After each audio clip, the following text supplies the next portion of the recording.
हाँ जी, क्या वॉइस आ रही है? हेलो हेलो, क्या वॉइस आ रही है? हाँ जी। तो एक बार फिर सभी का स्वागत करते हैं आपके अपने YouTube चैनल अभिषेक श्रीवास्तव विद्यापीठ पर। तो हमारी चल रही है भैया क्रांति सीरीज। क्या चल रही है? क्रांति सीरीज। तो इस क्रांति सीरीज को एक अच्छा सा चंद लाइनों के साथ आगे बढ़ते हैं इस क्रांति सीरीज की नेक्स्ट क्लास के लिए कि कल का दिन किसने देखा है, कल का दिन किसने देखा है, तो आज का दिन खोए क्यों, तो आज का दिन खोए क्यों। जिस पल में हम हंस सकते हैं तो उस पल में हम रोएं क्यों। जय हिंद दोस्तों, मैं अभिषेक श्रीवास्तव आपका स्वागत करता हूं अभिषेक श्रीवास्तव विद्यापीठ की इस मस्त धमाकेदार फंडा क्लास वीडियो में। तो आज हम बात करेंगे आवेश में। आवेश हम पढ़ चुके हैं, क्या होता है आवेश। हमने बेंजामिन फ्रैंकलिन को पढ़ लिया था। बेंजामिन फ्रैंकलिन ने क्या कहा था, जरा एक बार दोहरा लेते हैं फिर आगे बढ़ते हैं। आवेश क्या होता है? आवेश पदार्थ का वह गुण होता है जो उस वस्तु में वैद्युत क्षेत्र और चुंबकीय क्षेत्र उत्पन्न करता है। इसके 3 केस बताए थे, विराम में, त्वरित में और एक समान गति में। ठीक, विराम में केवल विद्युत क्षेत्र होता है, चुंबकीय क्षेत्र नहीं होता है। एक समान गति में विद्युत क्षेत्र और चुंबकीय क्षेत्र दोनों होते हैं। त्वरित गति में विद्युत क्षेत्र, चुंबकीय क्षेत्र और विद्युत चुंबकीय किरणें तीनों चीजें होती हैं। फिर हमने बताया था आवेश 2 प्रकार के होते हैं, एक धनावेश और एक ऋणावेश। ये किसने बताया था? ये बेंजामिन फ्रैंकलिन ने नाम दिया था। क्यों नाम दिया था? क्योंकि समान प्रकृति के आवेश एक दूसरे को प्रतिकर्षित करते हैं।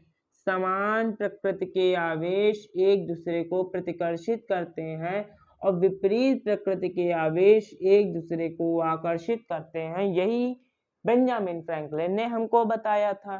ठीक, इतना हमने पढ़ लिया था। अरे सर, जो लोग नए होंगे वो समझ रहे होंगे क्या वीडियो में इतना ही बताया था। ले, तो हमारी वीडियो सही हमने नहीं देखी, आज ही वीडियो देख रहे, आज ही में समझ में आ गया। अरे सुनो, ये था हमारा केवल एक उदाहरण, हमने इसको बहुत विलीनता से पढ़ा था। पुरानी वाली वीडियो देख लेना, समझ जाओगे कि हमने कितनी छड़ें बनाई थी, किसको कहाँ लटकाया था, किसको कहाँ किसके पास लेके गए थे। तो ये सब हमने किया था। तो जिसने वीडियो नहीं देखी देख लेना भैया, वरना पछता जाओगे, क्योंकि ये सीरीज चलती आ रही है, क्रांति सीरीज।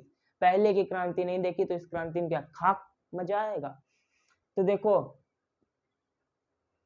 जिसको पता है, जिसको ये मैंने उदाहरण जो बताया समझ में आ गया, उसको क्लास बिल्कुल जबरदस्त अच्छे से समझ में आएगी। तो देखो, हम आगे बात करेंगे किसके बारे में? हम आगे बात करेंगे इलेक्ट्रॉन का जो सिद्धांत होता है, इलेक्ट्रॉन थ्योरी, उसके बारे में बात करेंगे। इलेक्ट्रॉन की जो थ्योरी होती है उसके बारे में बात करेंगे। इलेक्ट्रॉनिक सिद्धांत, इलेक्ट्रॉनिक सिद्धांत, इलेक्ट्रॉन थ्योरी की बात करेंगे। इलेक्ट्रॉन थ्योरी हेडिंग लगा लो, इलेक्ट्रॉन थ्योरी, इलेक्ट्रॉन सिद्धांत, इलेक्ट्रॉन सिद्धांत, इलेक्ट्रॉन सिद्धांत या इलेक्ट्रॉन थ्योरी।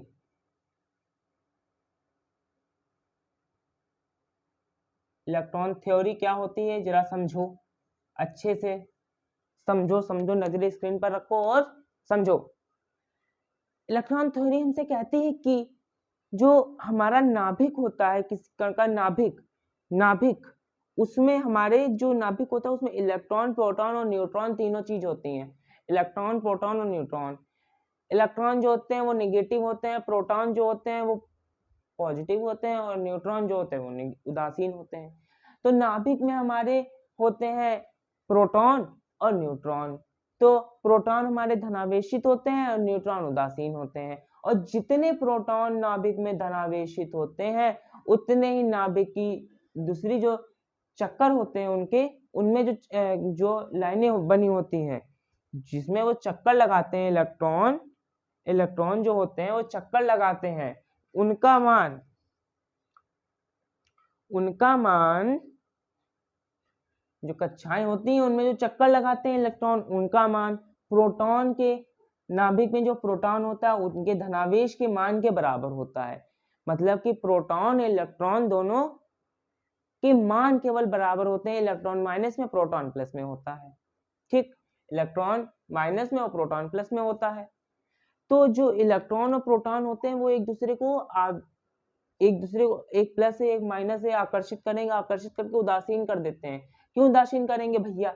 देखो, अगर 5 प्लस के हैं 5 माइनस के हैं तो दोनों अब प्यार मोहब्बत में कट जाएंगे, नंबर आएगा 0।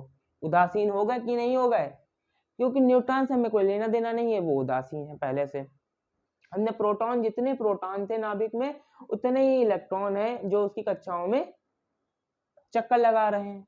तो उन्हीं से हमने बात की, तो उन्होंने कहा अरे सुनो भैया, उन्होंने कहा हमसे मिले आके वो हमसे, और कहा उन्होंने भैया जितने हमारे पास धनावेश हैं, प्रोटॉन ने कहा जितने हमारे पास ये प्रोटॉन थे, एक ये प्रोटॉन थे, ये प्रोटॉन थे और ये इलेक्ट्रॉन थे।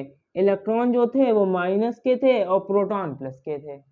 इलेक्ट्रॉन माइनस के थे, प्रोटॉन प्लस के थे। तो इलेक्ट्रॉन ने कहा भैया हमारे पास जितने धनावेश हैं, और इलेक्ट्रॉन ने कहा हमारे पास जितने ऋणावेश हैं, दोनों बराबर हैं।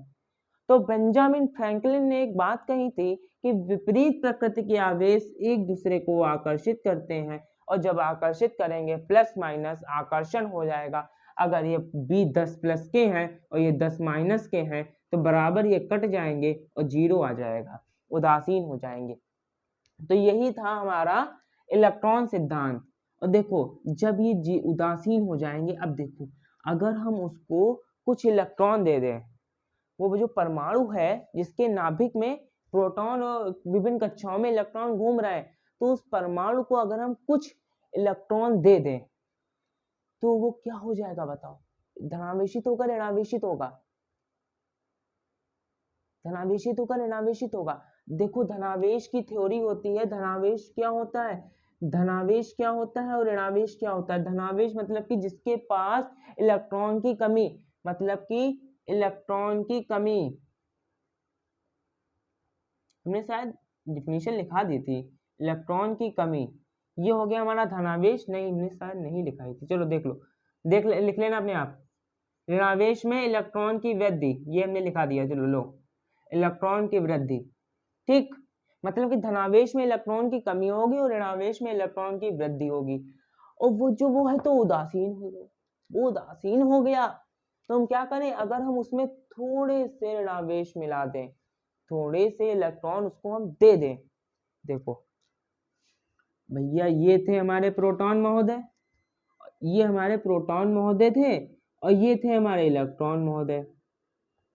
ठीक ठीक, ये कुछ स्टाइल में ज्यादा लग रहा है। तो हमने क्या कहा, इनके पास अगर 10 प्लस के थे और इनके पास 10 माइनस के थे तो उदासीन हो गए थे। अगर हम इसमें से, अगर हम इसमें, किसमें, इसमें, इसमें, अरे इसमें अगर हम इलेक्ट्रॉन 2 और दे दें, अगर हम इलेक्ट्रॉन 2 और दे दें, चलो इसको माना हमने 2 इलेक्ट्रॉन और दे दिए, तो इलेक्ट्रॉन माइनस के हो गए, मतलब कि यहाँ पे प्लस होके 2 माइनस के और बढ़ गए, 2 माइनस के और बढ़ गए तो 10 प्लस के हो गए और ये 12 हो गए हमारे माइनस के। तो माइनस के 2 बचे, तो आया माइनस का, मतलब कि इलेक्ट्रॉन की वृद्धि हो गई इसमें। किसकी वृद्धि हो गई? इलेक्ट्रॉन की वृद्धि हो गई। समझे? अब समझे? अब हमने कहा सुनो, हमने इनको अगर इलेक्ट्रॉन दे दिए तो तुम बेकार हो गए। अब अच्छा चलो, हम आपसे दुश्मनी नहीं करते हैं, अब भैया तुम जाओ यहाँ से, हम इनको देंगे। हमने कहा अगर हम इनसे कुछ इलेक्ट्रॉन ले लें, बताओ, हमने इनसे बात की, तुम बताओ अच्छा कि अगर हम इनसे इलेक्ट्रॉन दे दे तुम अच्छे बन जाओगे, अमीर बन जाओगे कि नहीं बन जाओगे? इसने कहा हाँ हम बन जाएंगे। तो हमने कहा लाओ भैया तुम इलेक्ट्रॉन कुछ दे दो हमको। हमने कहा इनके पास प्लस 10 के थे, इनके पास 10 माइनस के थे। हमने कहा भैया तुम हमको 5 इलेक्ट्रॉन वापस दे दो। हमने कहा तुम हमको 5 इलेक्ट्रॉन वापस दे दो। इसने कहा ठीक भैया ले जाओ। इसने हमको 5 इलेक्ट्रॉन दे दिए। तो जब इसने 5 इलेक्ट्रॉन दे दिए तो यहाँ पर माइनस हो गए, 10 के बाद -5, 5 इलेक्ट्रॉन इसने हमको दे दिए, तो इसके पास कितने बचे? 5 बचे माइनस के, 5 बचे माइनस के, इसने हमको 5 दे दिए।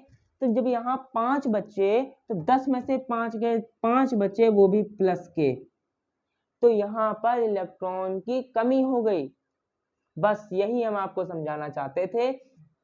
इलेक्ट्रॉन सिद्धांत कहता है कि किसी परमाणु के नाभिक में जितने प्रोटॉन होते हैं और विभिन्न कक्षाओं में उतने इलेक्ट्रॉन चक्कर लगाते हैं, उन दोनों के मान बराबर होते हैं, वो एक दूसरे को आकर्षित करके उदासीन हो जाते हैं। यदि हम उनमें कुछ इलेक्ट्रॉन दे दें, अगर हम उनको कुछ इलेक्ट्रॉन दे दें तो वो ऋणावेशित, और उनसे कुछ इलेक्ट्रॉन ले लें तो वो धनावेशित हो जाते हैं।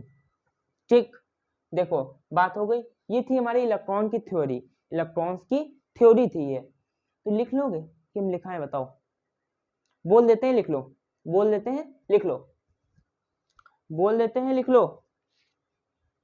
लिखो, प्रत्येक पदार्थ छोटे छोटे कणों से मिलकर बना है जिन्हें परमाणु कहते हैं। परमाणु की परिभाषा लिख लो, प्रत्येक पदार्थ छोटे छोटे कणों से मिलकर बना है जिसे हम परमाणु कहते हैं। उस परमाणु के नाभिक में, इस परमाणु में जो धनावेश होते हैं, समस्त धनावेश और लगभग समस्त द्रव्यमान जो होता है वो उसके केंद्र पर स्थित होता है, जिसे हम नाभिक कहते हैं, जिसे हम नाभिक कहते हैं। और उसकी विभिन्न कक्षाओं में इलेक्ट्रॉन चक्कर लगाते हैं, और केंद्र में जितना धनावेश होता है इलेक्ट्रॉन के पास उतना ही ऋणावेश होता है। इलेक्ट्रॉन का ऋणावेश और नाभिक का धनावेश दोनों मिलकर उदासीन हो जाते हैं। अतः अगर हम इसको कुछ इलेक्ट्रॉन दें तो ये ऋणावेशित, और अगर इसमें से हम कुछ इलेक्ट्रॉन ले लें तो ये धनावेशित हो जाता है। इसी को हम इलेक्ट्रॉन सिद्धांत, इलेक्ट्रॉन थ्योरी कहते हैं। ठीक, यहीं पर हमारा खत्म हुआ इलेक्ट्रॉन सिद्धांत। अब बात, हाँ, सुनो सुनो सुनो सुनो, एक बात रह गई। एक इलेक्ट्रॉन पर आवेश कितना होता है? इलेक्ट्रॉन का यह है रिप्रेजेंट, इसको कहते हैं पर आवेश। पर आवेश कितना होता है ये बताओ? माइनस का 1×10⁻⁻19। ठीक, गुलाम सी, हम आपको बताएंगे ये क्या है आगे। एक प्रोटॉन की बात करें, प्रोटॉन पी को लिख देते हैं, पर आवेश इतना ही होता है लेकिन प्लस में होता है, इतना ही होता है लेकिन प्लस में होता है। ठीक ठीक, अल्फा कण पर आवेश, अल्फा कण पर आवेश कितना होता है? इसका दोगुना होता है, इसका दोगुना होता है। 3.2×10⁻⁻19, 3.2×10⁻⁻19। और आवेश Q बराबर Ne होता है, Q बराबर Ne, ये फॉर्मूला पढ़ा होगा बहुत बार। Q बराबर Ne ये फॉर्मूला पढ़ा होगा, चालक पर आवेश। यहाँ पे Q जो है वो चालक पर आवेश है, N इलेक्ट्रॉन्स की संख्या है और E इलेक्ट्रॉन है, N इलेक्ट्रॉन्स की संख्या है और E इलेक्ट्रॉन है। ठीक, यहाँ पर ये खत्म हुआ, यहाँ पर ये खत्म हुआ। अब देखो, अगर हम बात करें QNE, मात्रक बात करें इसकी, मात्रक की, मात्रक की देखो, मात्रक, मात्रक देखो, मात्रक, मात्रक क्या हुआ इसका बताओ? मात्रक देखो, SI मात्रक कितने हुए बताओ? SI मात्रक यहाँ पे कितना? Q बराबर Ne है। इसे मात्रक निकाल सकते हैं कि नहीं मात्रक निकाल सकते बताओ?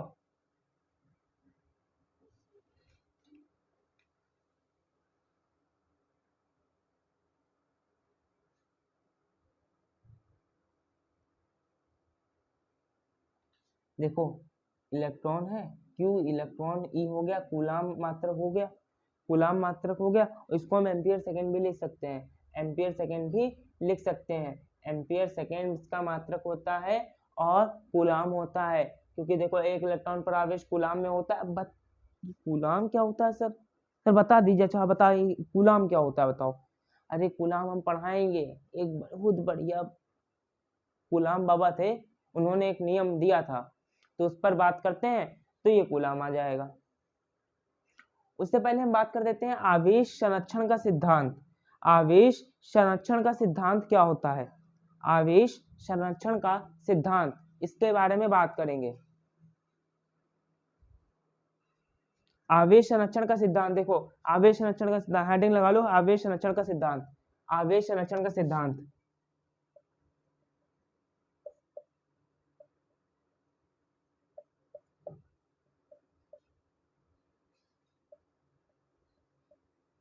आवेश संरक्षण का सिद्धांत, इस सिद्धांत के अनुसार आवेश को ना तो उत्पन्न किया जा सकता है ना ही नष्ट किया जा सकता है, इसे केवल एक वस्तु से दूसरी वस्तु में स्थानांतरित किया जा सकता है। हमने क्या कहा, आवेश को ना तो उत्पन्न किया जा सकता है ना ही नष्ट किया जा सकता है, इसे केवल एक वस्तु से दूसरे वस्तु में स्थानांतरित किया जा सकता है। देखो हमने क्या कहा था, जो चित्र दिखाए थे आप चित्र दिखाए थे उसमें हमने आपको बताया था कि आवेश संरक्षण का सिद्धांत क्या होता है। आवेश संरक्षण के सिद्धांत के अनुसार आवेश को ना तो उत्पन्न किया जा सकता है ना ही नष्ट किया जा सकता है, इसे केवल एक वस्तु से वस्तु में स्थानांतरित किया जा सकता है, इसे आवेश संरक्षण का सिद्धांत कहते हैं। इस सिद्धांत के अनुसार हमने आपको बता दिया। अब बात करते हैं, जैसे हमने नहीं वो बनाए थे वो कांच, वो फलाना डिमाका, अबनूस, बिल्ली खाल पढ़ा था। तो देखो हमने क्या किया था, हमने रेशम पर थे, हमने रेशम से उसको रगड़ा था कांच को, तो आवेश रेशम से कांच पर आ गए थे और कांच से रेशम पर आ गए थे। क्या हुआ था बताओ?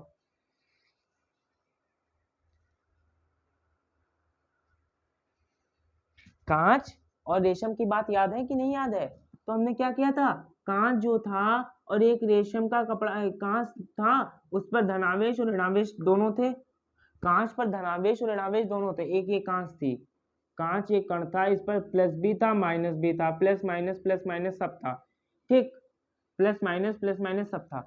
तो हमने क्या किया, जब इसको रेशम से रगड़ा, इसको हमने रगड़ा किससे, रेशम से रगड़ा, तो इसके जो ऋणावेश थे वो यहाँ चले गए, ऋणावेश जो थे वो यहाँ चले गए, ऋणावेश जब चले गए तो ये धनावेशित हो गई, ये धनावेशित हो गई। यही है हमारा आवेश संरक्षण का सिद्धांत। आवेश संरक्षण का सिद्धांत कहता है आवेश को ना तो उत्पन्न किया जा सकता है ना ही नष्ट किया जा सकता है, इसे केवल एक वस्तु से दूसरे वस्तु में स्थानांतरित किया जा सकता है।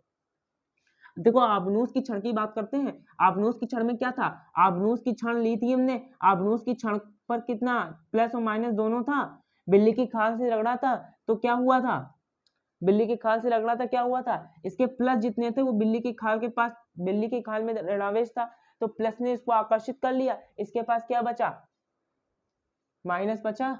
बस यहीं पर है आवेश संरक्षण के सिद्धांत, मतलब कि इसके अनुसार आवेश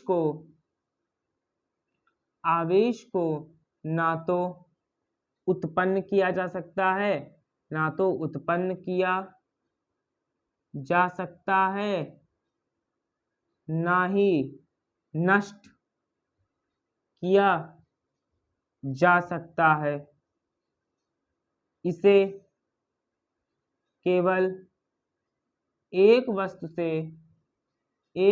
से दूसरी वस्तु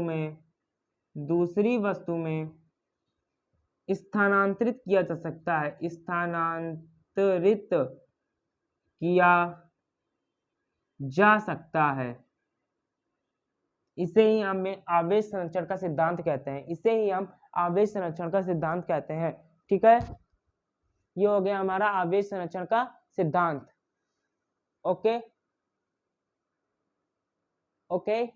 ये हो गया हमारा आवेश संरक्षण का सिद्धांत। अब देखो आवेश की कुछ बातें भी होती हैं, जल्दी से उनको बता देते हैं, उसके बाद फिर हम बात करेंगे आगे कल, हम उसकी बात करेंगे आगे कल, किसकी, विधियों की बात करेंगे आगे। पहला बिंदु आवेश क्या होता है,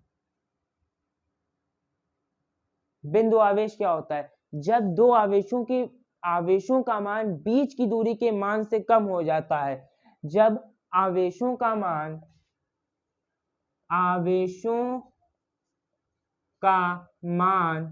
बीच की दूरी की तुलना में कम हो जाता है, उसे बिंदु आवेश कहते हैं, ठीक। देखो ये हमारी क्या है, आवेश के महत्वपूर्ण बातें हेडिंग लगा लेना, महत्वपूर्ण बातें आवेश संबंधित महत्वपूर्ण बातें हम बात कर रहे हैं। पहली बात थी कि आवेश के मान के बीच आवेशों का मान बीच की दूरी की तुलना में जब बहुत कम होता है, इसे हम आवेश संरक्षण का बिंदु आवेश कहते हैं। क्या कहते हैं? बिंदु आवेश कहते हैं। ठीक,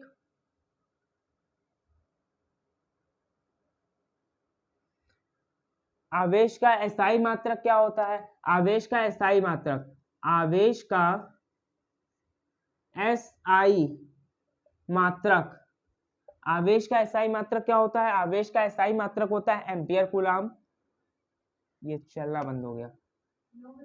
AMPEAR, ampere coulomb, ampere second, माफ कीजिएगा, एम्पियर सेकेंड, एम्पियर सेकेंड या कूलाम,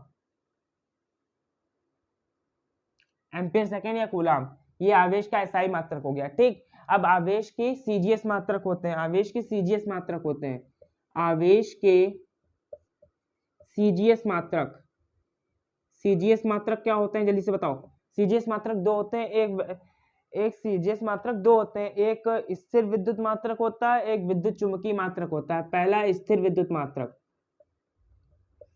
स्थिर विद्युत मात्रक, स्थिर विद्युत मात्रक होता है EMU, EMU नहीं, ESU, एक मिनट देखिए, ESU, ESU स्टेट कूलाम, हाँ सही है। स्थिर विद्युत मात्रक होता है ESU या स्थिर या स्टेट कूलाम, स्टेट कूलाम। और होता है विद्युत चुंबकीय मात्रक, दूसरा होता है विद्युत चुंबकीय मात्रक, चुंबकीय मात्रक, विद्युत चुंबकीय मात्रक होता है हमारा EMU या एब कूलाम, या एब कूलाम, COULOMB, हाँ सही है। स्थिर विद्युत मात्रक होता है हमारा ESU या स्टेट कूलाम, विद्युत चुंबकीय मात्रक होता है EMU या एब कूलाम। ये सीजीएस मात्रक हो गई, एसआई मात्रक हो रहा है। ठीक, विमा हो जाएगी 80, विमा हो जाएगी हमारी 80, इससे निकालेंगे एम्पियर और सेकेंड, एम्पियर की ए हो जाएगी और सेकेंड की टी हो जाएगी, 80 हो जाएगी। ठीक, इस सूत्र से हम निकालेंगे एसआई मात्रक से, तो 80 हो जाएगी। तो आज की सेशन को यहीं पर समाप्त करते हैं, मिलते हैं नेक्स्ट वीडियो में। नेक्स्ट वीडियो में हम बात करेंगे, हम बात तो आज ही करने वाले थे आवेशन की विधियों के बारे में, लेकिन बीच में ये टॉपिक आ गया, तो इस टॉपिक के बारे में हमने बात कर ली। अब हम कल बात करेंगे आवेशन की विधियों के बारे में। 3 विधियां होती हैं, घर्षण द्वारा आवेशन, प्रेरण द्वारा आवेशन और चालन द्वारा आवेशन। उसको हम प्रैक्टिकल करके भी देखेंगे, प्रैक्टिकल करके भी देखेंगे। अरे सर आप रोज कहते हैं प्रैक्टिकल के लिए, लेकिन करा के नहीं, हम आपको देखेंगे शॉर्ट वीडियो में मैं डालूंगा कल परसों में, आपको पहले मैं वो पढ़ा दूंगा, उसके बाद डालूंगा, वरना आपको समझ में नहीं आएगा, आपको जादू लगेगा। जादू नहीं है, वो फिजिक्स है। फिजिक्स को समझने के लिए पहले उसको पढ़ना पड़ेगा, उसके बाद उसको 3D में देखना पड़ेगा। तो हम पहले पढ़ेंगे उसको, उसके बाद उसको 3D में देखेंगे। ठीक है, तब तक के लिए खुश रहिए, मस्त रहिए, धन्यवाद।